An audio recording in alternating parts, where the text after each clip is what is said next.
avait quelqu'un qui a dit que je peux pas jouer aux poupées, et après j'ai pleuré. Bienvenue sur Papatriarcat, le podcast qui réfléchit la parentalité au XXIe siècle en essayant de l'affranchir du modèle patriarcal. On se retrouve aujourd'hui pour un épisode particulier puisque c'est une des 3 parties d'une série que je réalise dans mon interview de Pauline Bourgoin. Pauline Bourgoin est ce qu'on appelle un parent protecteur, plus précisément une mère protectrice, c'est-à-dire qu'elle prend sur elle le fait de protéger son enfant de violence en attendant que la justice fasse son travail. Et elle n'est pas la seule, il y a plusieurs parents protecteurs, surtout bien entendu des mères protectrices. Et c'est important, je pense aussi, de donner de la visibilité à ces récits. L'histoire de Pauline n'est pas facile. Voilà, l'histoire de Pauline est même très difficile. C'est pour ça que je vous invite, attention, si jamais des sujets que nous allons aborder comme les violences sexistes et sexuelles, l'inceste ou bien même les violences institutionnelles peuvent vous heurter, je vous invite à faire une écoute très au calme, à la faire dans un moment où vous vous sentez bien, ou tout simplement à la différer ou à ne pas la réaliser. Voilà, protégez-vous avant tout. Nous allons, au travers de mes questions, essayer de comprendre comment est-ce que les mécanismes d'emprise et de manipulation peuvent se mettre en place, comment est-ce que ces violences peuvent arriver sans que forcément on prenne la fuite tout de suite, sans comprendre qu'on est en danger, et comment est-ce qu'on peut continuer en fait de rester dans cette situation-là. Nous allons aussi bien sûr voir au travers de ces 3 épisodes comment eh bien, on peut, mine de rien, réussir à s'en sortir, réussir à trouver des leviers à l'extérieur, en soi, pour réussir à s'en sortir, et aussi des nouvelles difficultés auxquelles il faudra faire face. Nous avons laissé dans cet épisode aussi des clés pour comprendre, des clés pour agir, des clés pour observer, des clés pour aider, et j'espère que cela aidera. Je dis un grand merci à Pauline pour son temps et sa confiance sur ce récit qui est pour moi un récit très important, que je vais vous laisser découvrir tout de suite. Je vous retrouve pour cette deuxième partie avec Pauline Bourgoin et la suite de notre discussion poignante. Dans cette partie, nous plongerons au cœur du vécu douloureux de Pauline, de cette relation qui est tumultueuse, toxique et violente. Sous l'emprise d'un ex-compagnon manipulateur, Pauline a dû affronter mensonges, agressions et fausses accusations. Son courage la pousse tout de même à déposer plainte pour violence conjugale, mais le chemin vers la justice est hérissé d'obstacles, notamment lorsqu'elle doit récuser son avocate et reporter l'audience pour défendre ses droits. Nous allons explorer ensemble les réactions traumatiques de sa petite fille, l'accusation infondée d'enlèvement par le père et les conséquences d'une aliénation parentale, dont le concept est souvent utilisé pour discréditer les mères et dont elle sera victime. Nous allons décortiquer ensemble comment les termes conflit et violence sont employés dans le contexte de la relation parentale, et nous mettrons l'accent sur l'importance de reconnaître les violences conjugales, intrafamiliales maintenant même devons-nous dire, impliquant les enfants. Préparez-vous pour la suite de cette conversation qui a été très intense pour elle comme pour moi et qui met en lumière la dure réalité des manipulations et de la violence dans les relations personnelles à travers le prisme de l'expérience de Pauline. Je vous souhaite une bonne écoute. Et qu'est-ce qui se passe alors après ? Après, je rencontre quelqu'un. 1 an après, je refais ma vie. Et là, il vrille complètement. Et il me dit, tu le quittes. Bon, au début, il m'alerte. Il me dit qu'il a très mauvaise réputation. Il s'est renseigné, il a appelé son ex, etc. Il m'a dit, attention, c'est un homme violent, red flag, etc. Voilà, je lui ai un peu ri au nez. Il y a quand même quelque chose qui est incroyable, c'est l'audace, le culot de ces personnes-là, quoi. C'est fou. Mais comme on s'était jamais dit qu'il était violent, c'était toujours c'était que des non-dits entre lui et moi et un dérapage ponctuel. Il n'y avait pas de reconnaissance. Enfin, on le savait entre lui et moi, mais on se le disait pas. On disait pas que j'étais victime de violence conjugale. C'est ça, d'où l'importance de bien nommer les choses. C'était pas un dérapage, c'était une gifle. Et encore une gifle, ça, on peut aussi appeler ça un coup au visage. Je dis ça pour l'auditoire, hein, bien sûr. N'hésitez pas à bien nommer les choses. Quand quelqu'un vous raconte ce genre de ça, n'hésitez pas à bien nommer les choses, ça peut déclencher des prises de conscience. Donc il te dit, attention, c'est un mec violent. Ok. Oui, il a enquêté sur lui et il a même appelé son ex et il me l'a passé au téléphone. Et il a retrouvé aussi une autre ex, bon voilà. Moi, encore une fois, j'avais des red flags devant moi avec un nouvel homme, mais j'y vais encore parce que une fois, c'était pas suffisant. Il a fallu vraiment que j'ai la leçon jusqu'au bout pour avoir l'électrochoc. Et avec ce nouvel homme, j'ai remis des lunettes roses. Et au début, tout est idyllique, mais ça reste beaucoup plus longtemps avec lui, parce que lui, comme il a déjà une première plainte de son ex pour violence conjugale... Et tu le sais à ce moment-là ? Pour la plainte, il me l'a dit, mais il était victime d'une perverse, d'une manipulatrice, etc. Et il m'a fait croire, il m'a dit, bah, toi et moi, on est dans la même situation. toi avec le père de ta fille, et du coup, on se comprenait. Donc là, tu te retrouves dans une relation avec un mec tout aussi pervers et violent, peut-être plus, enfin tu vas nous dire, et un ex qui est le père de ta fille, qui est violent et qui en plus Qui veut que je le quitte. Qui veut que toi tu le quittes, ce gars. Ok. Et il me dit, mais non, mais en plus, il gère une société dans le même domaine d'activité que lui. Il me dit, tu prends qui tu veux, mais pas un concurrent. Il y avait une question d'ego. Et du coup, ça fonctionne pas. Je lui dis, non, mais c'est bon, il m'a tout expliqué. Je le crois. Il me dit, ok, bah si tu veux pas le quitter, tu me passes ma fille 1 semaine sur 2. Là, c'est par SMS en plus. Je lui dis, mais en fait, notre fille n'est pas un objet, marchandage. Pense à ton fils qui a souffert du marchandage et des conflits entre sa mère et toi. Notre fille, si tu veux t'en occuper, pas de souci. Moi, au contraire, je veux qu'elle ait un papa qui s'en occupe. Mais on va faire en fonction de ses besoins, elle. Elle est bébé, elle te connaît pas, elle l'a vu quelques fois, elle est encore allaitée, on va y aller piano. Et donc, là, il commence à la voir 1 week-end sur 2. Bah, c'est aussi une opportunité pour ta fille. Bah oui, elle va avoir un papa qui va se soucier pour elle. Et puis moi, je vais avoir aussi un peu de temps pour moi parce que mine de rien, depuis la naissance, j'étais H24 avec 2 travails à la fois, un bébé dans une maison en travaux. Enfin voilà, je vivais un moment lourd et j'avais aussi besoin de temps pour moi. Donc ça m'allait. Et en fait, elle revient du premier week-end, elle pleure beaucoup. Elle était bébé, elle avait 1 an, elle s'exprimait pas encore. Il y avait les dents qui sortaient. Je me suis rien dit, en fait. Je me suis pas dit, c'est à cause du papa. Elle pleure. Comme ça pouvait arriver avant qu'il la prenne. Sauf que ça fait la même chose au week-end 2 semaines après. Et encore. Le 8e week-end, elle pleure, mais 6 heures consécutives dans mes bras. Elle hurle. Là, je me dis, il y a un truc qui va pas. C'est sûr, c'est lié à son père parce que elle va chez la nourrice depuis ses 3 mois et demi. Elle n'a aucun souci à se séparer de moi. Ça va très bien, je la récupère avec le sourire, c'était idéal. Quand c'est avec son père, elle veut pas y aller, elle s'accroche à moi et quand elle rentre, elle pleure.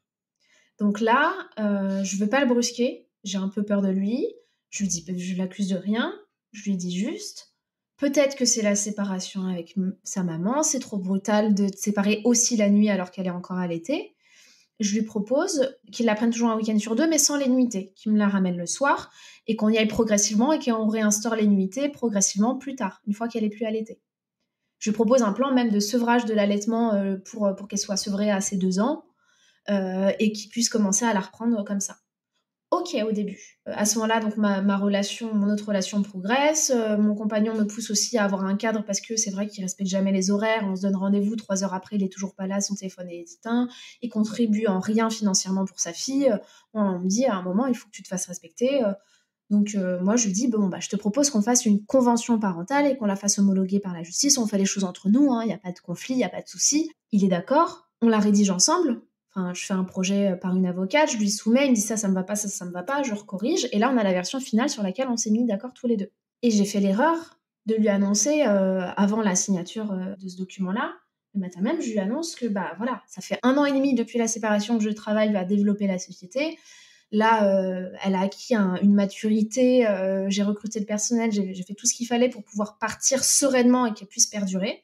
Ce qui a fait qu'elle perdure aujourd'hui, tout va très bien. Enfin, de l'extérieur, je ne sais pas comment ça va, mais en tout cas, elle existe toujours, elle continue de tourner et d'avoir un volume important. Et je lui dis, maintenant, je pars de la société, je te vends mes parts. Il me dit, non, déjà, tu me les donnes, tu me vends rien du tout. Et il se met en colère d'un coup, il pousse des cris, et il reprend la convention parentale sur laquelle on venait de se mettre d'accord, on était OK. Il dit, mais c'est quoi ça? Mais tu veux plus que je voie ma fille? Mais tu veux priver un père de son enfant? Et il fait un scandale au bureau sur la garde de l'enfant, alors qu'il n'y avait pas de souci. Et il commence à me faire peur, à m'intimider. Et je pars, je veux partir. Il me poursuit dans la rue, il me hurle dessus, il me menace de mort. En fait, là, il a vrillé parce qu'il m'avait encore dans sa société. Il savait que j'étais encore sous emprise et il voyait que le dernier élément qu'il avait de moi, il était en train de le perdre. Il vrille totalement.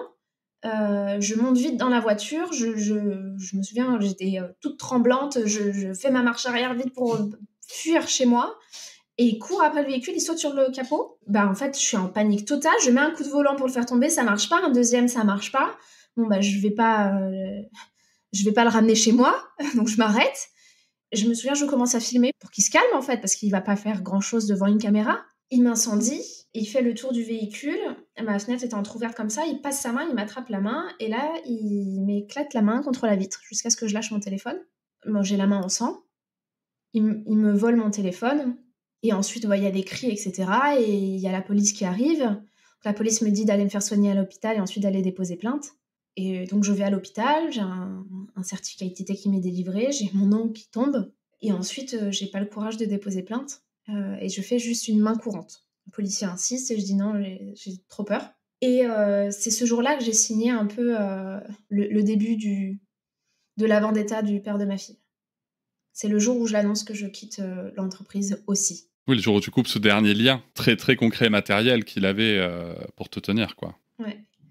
Mais là, en fait, ce jour-là, je comprends a posteriori qu'il a décidé de se servir de notre fille pour continuer de m'atteindre. Et ça, je le comprends que 1 an plus tard, le jour de l'audience devant le juge aux affaires familiales, je découvre son dossier de faux témoignages à mon encontre, ou de vrais témoignages, mais d'une réalité racontée par le père de ma fille. Et je découvre que, par exemple, son amie que j'avais recrutée en tant qu'assistante de gestion avait témoigné d'un conflit entre le père de ma fille et moi, et qu'elle l'avait retrouvé devant le bureau sur mon capot. Et derrière, je suis accusée d'une tentative d'homicide. Et donc, plus tard, je découvre que à partir du jour où je lui annonce que je quitte l'entreprise, il récolte des témoignages. Doucement mais sûrement. Moi, je suis pas au courant qu'il prépare un dossier, parce qu'à ce moment-là, il n'y a pas de question de juge entre nous. Mais donc, le premier témoignage date de ce jour-là, en mars 2021. Ensuite, il en a en juin, juillet, voilà. Il commence à faire un dossier, et dedans, je suis décrite comme une personne instable, violente, maltraitante, etc. Moi, à ce moment-là, on venait de convenir 2 mois plus tôt qu'on arrêtait les nuitées, parce que ma fille pleurait toutes les larmes de son corps à chaque fois qu'elle rentrait. Donc, comme on arrête les nuitées, ça va mieux, mais elle est toujours pas bien quand elle va chez son père. Enfin, quand elle rentre de chez son père. Et elle est réticente à y aller. Alors que quand elle voit, par exemple, le mari de la nounou, elle lui court dans les bras. Quand elle voit son père, elle s'agrippe. Et là, au bout de quelques mois, donc il a déjà commencé à récolter des témoignages, il fait un peu n'importe quoi. Il la prend quand il veut, comme il veut. Il me dit, si t'es pas contente, t'as qu'à saisir le juge. Une fois, il la prend, il la force à dormir chez lui. Il lui dit, en fait, je t'annonce que tu la reverras pas. T'iras la récupérer demain chez la nounou. Et ma fille se retrouvait dans un état désastreux. Je me souviens que j'ai le droit de dire au revoir à ma fille par visio, de lui annoncer qu'on finalement on se revoit pas. Elle en pleure. Et le lendemain, la nounou m'envoie des messages en me disant que ma fille est pas bien, qu'elle veut plus jouer avec les autres enfants, qu'elle reste dans les bras, qu'elle est livide. Je me souviens de partir plus tôt du travail pour aller la voir. Donc il commence à lui faire vivre des moments comme ça, et je le supplie d'arrêter de penser à l'intérêt de notre fille. Et il me dit, j'ai des droits, il faut les respecter, je suis son père. Je dois l'avoir autant que toi. Et il me dit, si t'es pas contente, tu saisis le juge. Si t'es pas contente, tu saisis le juge, plusieurs fois. Je finis par saisir le juge. Et bien sûr, devant le juge, il dira, vous voyez, elle est dans le conflit, elle saisit le juge. Et on arrive au mois de janvier 2022, qui a été un tournant dans la vie de ma fille et moi. C'est là que tout se concentre. Il y a l'audience qui est prévue. Bon, il demande un renvoi. Il dit qu'il n'a pas eu le temps de se préparer. Il a eu les pièces 12 jours avant l'audience, mais il n'a pas eu le temps de se préparer. Et au même moment, j'ai la crèche qui m'alerte de possibles suspicions de violences sexuelles. En fait, depuis le retour du week-end, à chaque change pour des selles, donc change allongé, parce que pour les urines, elle est déjà assez autonome, elle fait pas mal seule et debout. Mais quand elle est allongée et qu'elle subit les gestes, disons, elle se met à trembler. Elle s'agrippe au bras de l'assistante maternelle, elle supplie ce qu'on arrête, et elle est tétanisée. Elles m'ont dit, on n'a jamais vu ça. C'est pas un enfant qui est réticent au change, c'est vraiment, il y a un trauma. Et ça se produit avec chacune des assistantes maternelles qui la changent chaque jour depuis le retour du week-end. Et là, elle me dit, il y a quelque chose qui va pas. Enfin, avant de me le dire, elles en parlent avec notre fille, et elle la questionne, donc elle dit qu'elle a peur. Et quand on lui demande si c'est de quelqu'un, elle dit oui. Elle demande si c'est quelqu'un qui lui change la couche, dit oui. Donc elle pointe chacune des assistantes maternelles, c'en est aucune d'elles. Et elle lui demande, dis-nous qui c'est. Et là, ma fille se met à pleurer, elle se ferme. Impossible de lui faire dire qui c'est. Donc à partir de là, la crèche me demande, moi, de questionner ma fille. Parce que j'ai un lien fort avec elle, je m'en occupe seule depuis sa naissance, elle voit bien qu'on est dans une relation de confiance. Et je suis assez investie dans son développement. Et là, le soir même, je parle à ma fille, elle se confie et elle dénonce une pénétration digitale que lui aurait fait son père. Alors là, j'en ai vécu des choses avec son père, mais j'arrive pas à imaginer que c'est possible. Je suis dans le déni. Pendant un temps, je me dis, il a dû lui faire mal avec une lingette, on a trouvé une explication. Après, j'ai quand même un petit peu peur parce que là, j'ai un espèce de flashback qui me remonte et je le revois sur les quelques fois où il était passé me voir quand elle était née et qui s'amusait à lui mettre la langue dans la bouche. Je lui demandais d'arrêter, mais moi, je voyais un gamin immature qui sait pas, qui comprend pas, qui est bête. Et je me souviens de le materner, lui envoyer des articles de psychologie par SMS, lui dire ça c'est de l'inceste, je lui demande de ne plus lui faire. Et puis il accepte et ça s'arrête là, et moi je pensais que ça s'était arrêté là. Bon, j'avais appris par ma fille qu'il l'embrassait sur la bouche. Après, il y a des parents qui font comme ça, moi c'est pas dans mes méthodes et voilà. Alors juste là-dessus, il y a débat en effet. Alors chez nous, pour te dire que je vais dans ton sens.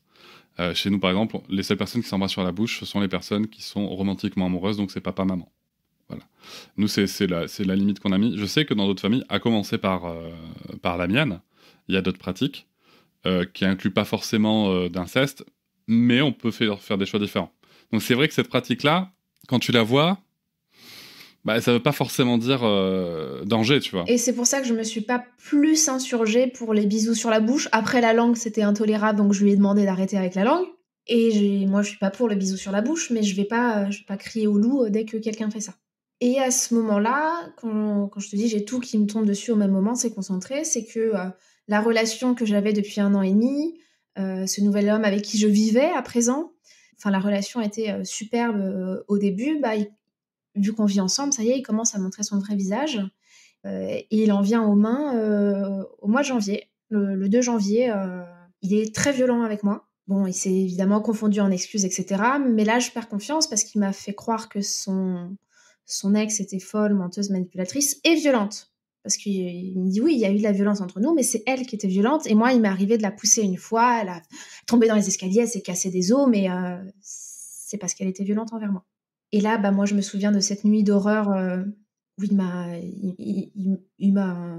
violentée. Là, j'étais défigurée. Il m'a pas tabassée, il n'y a pas eu de coup de poing. Mais moi, à chaque fois, je pèse 45 kilos, je suis avec un homme qui pèse le double, qui m'attrape et qui me jette dans un meuble, qui ensuite m'attrape et me fait dévaler l'escalier. Et à la fin, je suis pleine de contusions, j'ai le front ouvert, voilà. C'est comme des coups, mais il n'y a pas de coups directement portés. C'est ce qui lui permettra de dire d'ailleurs qu'il ne m'a pas tapé. Et oui, qu'il t'a pas tapé, puis qu'il s'est défendu aussi. C'est qu'en te repoussant. Non, il n'a pas réussi à le faire là. Il n'a pas dit ça parce que je me souviens dans les SMS ensuite, quand je lui ai reproché ce qu'il m'avait fait, je lui ai dit, là tu me disais que ton ex c'est parce qu'elle était violente, là tu peux pas dire que c'est parce que j'étais violente. Parce que lui, il essayait de me récupérer.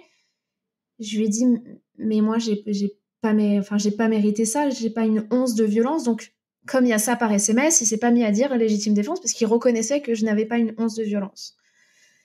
Et du coup, il m'a dit que c'est justement à cause de son ex qu'il avait plein de violence en lui et que c'était pas de chance, c'était tombé sur moi. C'était ça. Il était désolé. Mais là, toi, t'as flairé le truc quand même. J'étais sous emprise, j'ai flairé le truc et... Enfin, non, j'ai pas flairé le truc. J'ai eu des red flags que je voyais pour la première fois. Là, je les voyais, j'avais des doutes. Mais je me disais, et s'il disait vrai, et s'il était victime, et s'il avait tellement souffert, parce qu'il me racontait son niveau de souffrance et de douleur, et j'avais beaucoup d'empathie pour lui, il pleurait devant moi. Donc je me disais, et si je me trompais, et si je le jugeais trop vite, parce que quand je vois comme mon ex arrivait à inverser les choses auprès de l'entourage, etc., je lui accordais le bénéfice du doute, je croyais en ses promesses, et j'avais pas envie de gâcher tout ce qu'on avait, tous les projets qu'on avait, Enfin voilà, on avait construit des choses.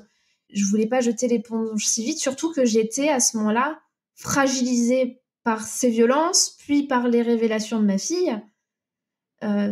J'étais dans un flou total. Mais ensuite, une fois que ma fille a révélé, j'en ai parlé à son père.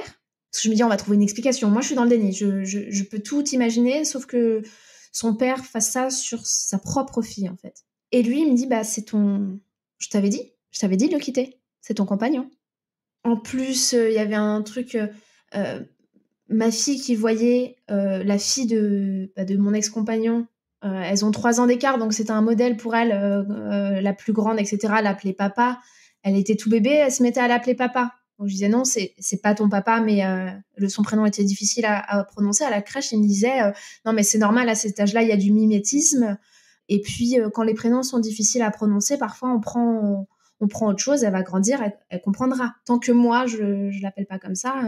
Et du coup, comme elle a dénoncé papa, il pouvait y avoir confusion, même si elle a précisé le prénom. Mais bon, avec un enfant si jeune, on se pose plein de questions. Et si un tel lui a fait dire ça, enfin, je sais pas, je pouvais tout imaginer. Et c'était nettement plus confortable pour moi de me dire que c'était pas le père de ma fille et que j'allais quitter ce nouveau compagnon violent avec moi et a fortiori avec ma fille, et que le cauchemar s'arrêtait là. Et comme je venais de perdre totale confiance en mon nouveau compagnon à cause de la découverte, en fait, de me dire la violence conjuguée au fait qu'il m'avait fait croire que son ex était menteuse, etc. À ce moment-là, j'ai rappelé les personnes que le père de ma fille m'avait fait appeler pour m'ouvrir les yeux à l'époque, et je les avais pas crues. Et là, je les ai rappelés en me disant je crois que t'as raison, en fait. Et on en a parlé, et j'ai découvert, j'ai sa petite sœur qui est venue surtout me mettre en garde, qui m'a dit mon frère n'est pas celui que tu crois. Donc là, quand c'est sa propre petite sœur qui m'explique que je suis sous emprise, et donc là, j'avais plus de doute que j'avais en face de moi un pervers, manipulateur et violent. Je le quittais, c'était sûr qu'il fallait que je le quitte. C'était difficile pour moi, coûteux, j'avais encore une forme d'emprise, je doutais, etc. Mais j'étais dans ce processus-là. Mais du coup, c'était super simple pour moi à ce moment-là de me convaincre que c'était lui. Donc, c'est ce qu'a fait le père de ma fille. En plus, moi, quand je suis face à ces révélations-là, j'appelle le 119, le numéro pour la protection de l'enfance, et on me donne rendez-vous aux UMJ. Mais c'est longtemps après, c'est plus de 3 semaines après. En attendant, ma fille continue d'aller voir son père, parce que moi, dans ma tête, c'était sûr, c'était le beau-père et pas le père. Est-ce que tu portes plainte à ce moment-là par rapport à ton ex, ton dernier ex ? J'ai déposé plainte pour les violences conjugales, chose que j'avais jamais faite contre le père de ma fille, et là, en fait, c'était marqué un stop, c'est plus possible, en fait, que ça recommence. Là, on a l'audience devant le juge. Et à ce moment-là, je me retrouve à quelques jours avant l'audience perdre mon avocate. Je la récuse parce qu'elle a un comportement très inapproprié. Elle est très amie avec l'avocate du père de ma fille et elle est agressive envers moi. Donc, j'arrête son mandat et je demande un renvoi parce que je me retrouve 3 jours avant l'audience. J'ai toujours pas les conclusions adverses, ni les pièces. Je peux pas me préparer sans avocat. Et je me retrouve la veille de l'audience. C'était le 8 mars 2022, l'audience. La veille, je reçois les pièces adverses. Je reçois 19 pièces, ou 24 pièces, ou une vingtaine en tout cas, et 4 autres le matin devant le bureau. Je n'ai même pas le temps de lire. Et toutes ces pièces sont tous les faux témoignages qu'il accumule depuis 1 an, où je suis un monstre. Donc, si j'ai bien suivi, il y a eu un premier renvoi de cette audience par le père. Il y a un deuxième renvoi de ta part parce que tu as dû récuser ton avocate. Oui, et que j'avais pas les pièces adverses. Et tu n'avais pas les pièces adverses.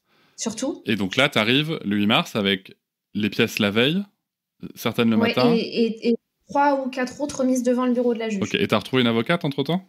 Non, j'ai pas eu le temps. Et puis, je m'étais entretenue avec la bâtonnière qui me disait non, mais impossible qu'on n'accepte pas votre renvoi, ils n'ont pas respecté le contradictoire. Donc, c'était certain.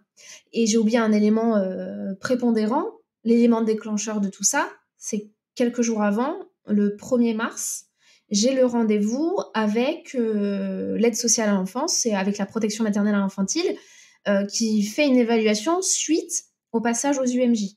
Il n'y avait pas de lésion, mais ils ont fait quand même une information préoccupante pour se renseigner sur la situation. Et je suis face donc à une éducatrice et une infirmière qui m'ordonnent de déposer plainte contre le père. Et je leur dis, mais moi, je pense, j'ai des sérieuses raisons de penser que c'est le beau-père, surtout que le beau-père, quand je lui ai annoncé que j'étais passée aux UMJ, il m'a dit, mais pourquoi t'as fait ça ? Je l'avais pas encore quitté. Pourquoi t'as fait ça ? Ça va me retomber dessus. Alors, quand il a dit ça, chez moi, je me dis, ah, c'est sûr, c'est lui. Et je dis aux personnes en face de moi, mais je suis à peu près convaincue que c'est le beau-père et pas le père. Donc, je ne vais pas déposer plainte contre le père. Et puis, même si c'était le père, Je peux pas déposer plainte contre lui directement. Déjà, j'ai pas les preuves. Je vais faire contre X. Il y a une enquête qui va être faite. Et puis moi, je vais me soumettre à des représailles. J'ai jamais déposé plainte de ma vie contre lui. C'est pas au moment critique que je vais prendre des risques. Alors je peux faire contre X. Et ils me disent, Madame, si vous n'êtes pas en mesure de protéger votre fille, on saisira la juge des enfants et elle le fera à votre place. Donc là, je me retrouve un petit peu menacée de placement. Donc je m'exécute. Le lendemain matin, je vais déposer plainte. Et quand je leur dis, je dis à l'éducatrice, mais moi, je pense pas que c'est le père, je pense que c'est le beau-père. Elle me dit, bah, vous faites contre les deux, pas contre X. Donc je me retrouve à déposer une plainte complètement incohérente contre deux personnes à la fois, ce qui fera que les deux personnes qui avant se détestaient et faisaient tout pour me garder auprès de chacun d'eux et se diviser entre eux, là, ils se sont alliés, ils sont devenus amis. Et ils ont témoigné l'un pour l'autre. Et moi, je suis faite du coup passer pour folle, violente, inapte par le père de ma fille. Et je me retrouve à l'audience, sans avocat, sans avoir lu toutes les pièces adverses, sans m'attendre à tout ce qui va m'arriver. Et comme en fait, il y a des suspicions d'inceste et qu'il y a une plainte qui concerne aussi le père de ma fille, le père de ma fille se met à dire que je suis très dangereuse. Il demande la garde exclusive, à ce que je puisse voir ma fille en lieu médiatisé et à ce que je sois soumise à une expertise psychiatrique réalisée par le docteur Paul Bensoussan. Donc celui qui est reconnu en France comme le pro de l'aliénation parentale. Et je ne le savais pas, je ne savais pas qui c'était. En fait, lui, il savait où il mettait les pieds. Moi, je tombais des nues. En fait, je découvrais tout cet univers-là à ce moment-là. Alors, petit aparté sur le sujet du SAP, le syndrome d'aliénation parentale, c'est quelque chose qui n'existe pas, qui n'a aucun fondement scientifique observable et observé. C'est une création à la base, je crois, d'un psychiatre allemand, si je ne me trompe pas. Américain Richard Gardner. Voilà, américain Richard Gardner, et qui n'a aucun fondement, si ce n'est de faire passer des mères pour folles et d'être utilisé à des fins de violence. Néanmoins, pourquoi les situations de violence où on utilise les enfants contre un autre parent existent? On appelle ça des violences vicariantes. Et pourquoi est-ce que les masculinistes s'emparent du SAP, donc du syndrome d'aliénation parentale, et pas du terme violence vicariante? Tout simplement parce que les violences vicariantes, comme vous l'avez pu d'ailleurs l'entendre dans ce récit, elles sont principalement commises par les hommes envers les femmes. Et donc si on commence à vouloir nommer correctement les choses, c'est pas à l'égard des hommes, alors que le SAP, c'est strictement et unilatéralement des femmes envers les hommes. Mais ça n'existe pas, encore une fois. Voilà, je ferai sûrement un épisode sur le sujet. Je te laisse reprendre. Donc je me fais accuser de tout un tas de choses, d'être manipulatrice, dangereuse pour mon enfant, violente, il clame une tentative d'homicide et demande à ce que je ne la vois plus que sous surveillance. Donc moi je tombe des nues à ce moment-là. Donc là, moi, je sors de là en me disant je vais perdre ma fille. J'appelle des avocats, je me renseigne. On m'informe du fait que j'ai la possibilité de rédiger une note en délibéré, donner des informations et des pièces à la juge après l'audience. Mais il faut, pour ce faire, y avoir été autorisée pendant l'audience. Sauf que je n'ai pas été autorisée à quoi que ce soit pendant l'audience puisque je n'ai pas eu le droit de parler. On m'a posé quelques questions, ensuite je devais me taire. Et puis, c'est l'avocate adverse qui a longuement plaidé la folie, l'hystérie, la vengeance maternelle. Et je le fais tout de même, j'explique tout l'historique, pourquoi on en est là. Je me souviens avoir travaillé jour et nuit pendant 5 jours, nuit et jour là-dessus. Et j'avais produit 90 pièces. J'envoie tout à la juge. Alors, ça a été refusé parce que je n'avais pas demandé à soumettre cette note pendant l'audience. Mais heureusement que je l'ai envoyée parce que moi, à l'audience, je m'étais présentée sans mes pièces. Puisque on m'avait dit que c'était évident qu'il n'y aurait pas d'audience, ça serait renvoyé. Mais comme finalement, ça m'a été refusé, le renvoi, qu'il y a eu l'audience, j'avais pas mes pièces avec moi, l'avocate adverse a dit « mais il n'y a pas de souci, je fournis les pièces de madame ». Et elle a fourni quelques pièces, mais pas toutes les pièces qu'elle avait. Donc elle a écarté les pièces qui intéressaient à être écartées, les pièces qui parlaient de sa violence et de l'emprise sur moi, des choses comme ça.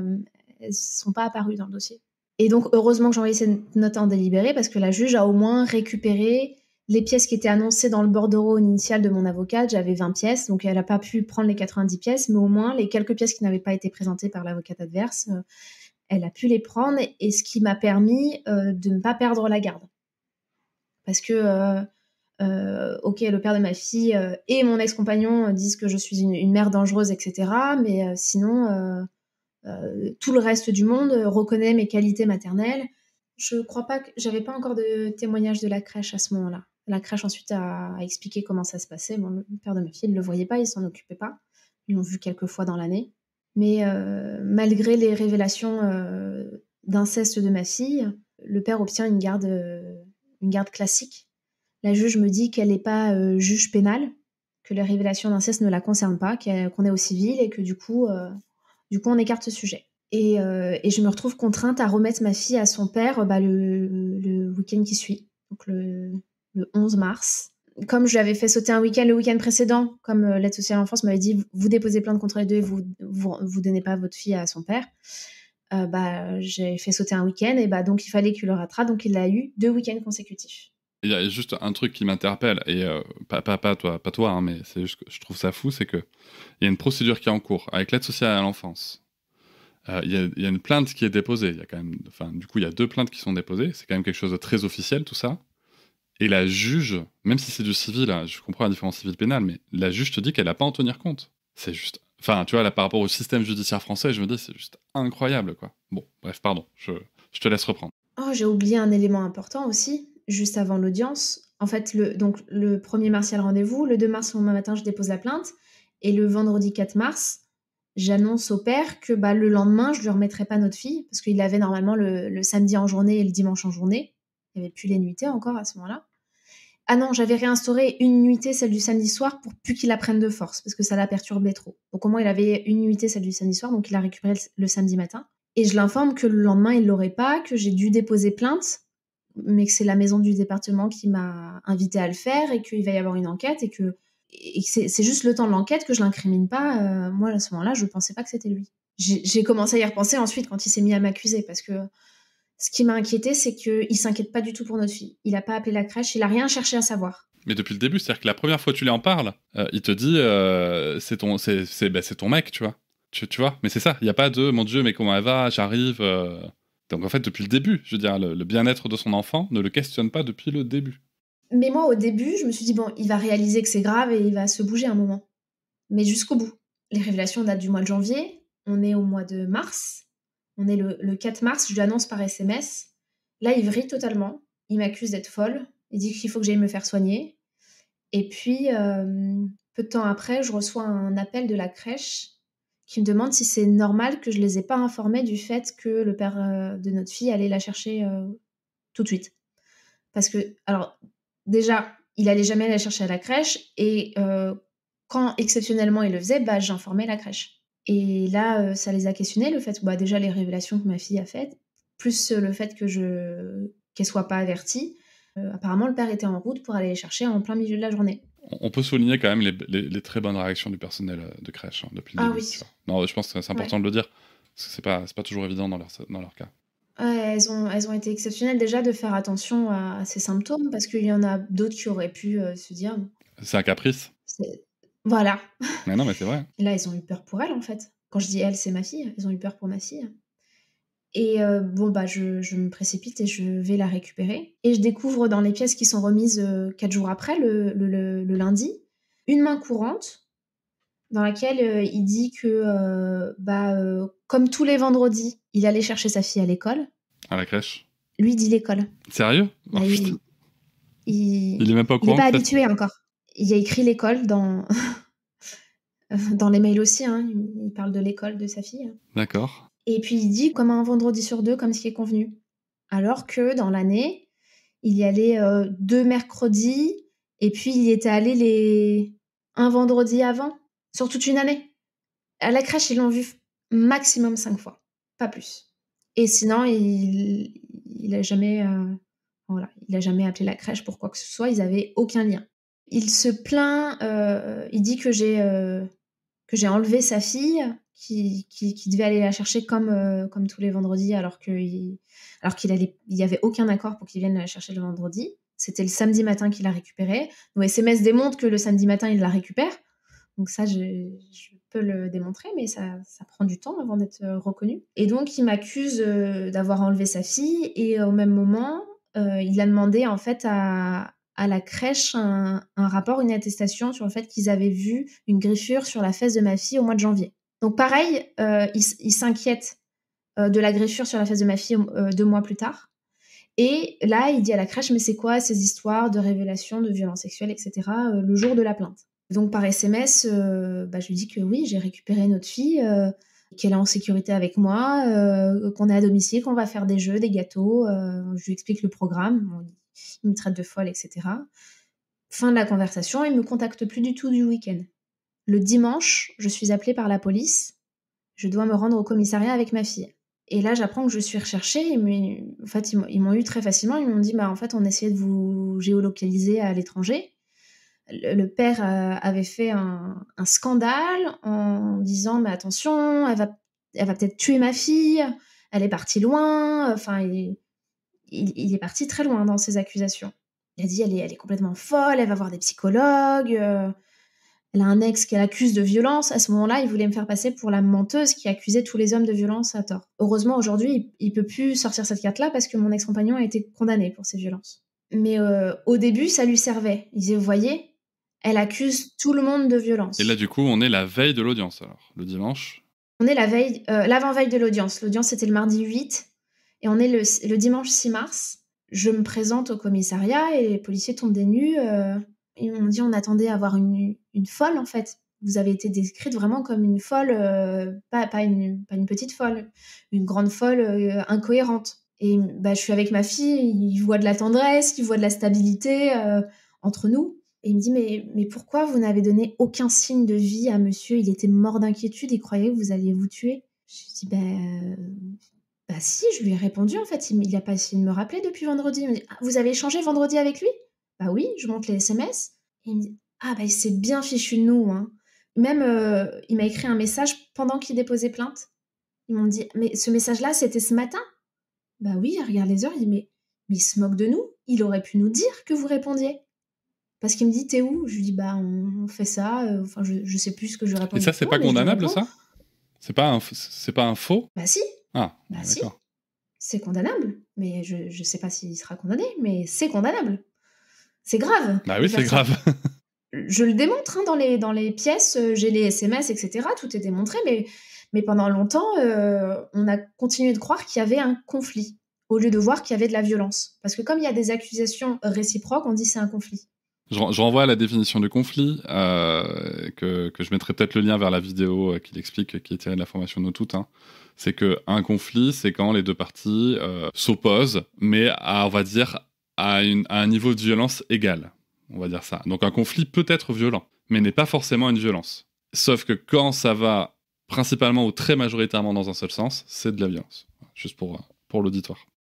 Nous allons nous arrêter ici dans le récit de Pauline afin que chacune puisse faire une pause, prendre le temps de digérer tout ce qui a déjà été dit, et on se retrouve pour la suite très prochainement.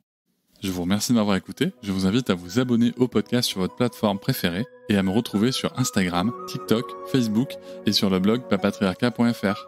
À bientôt.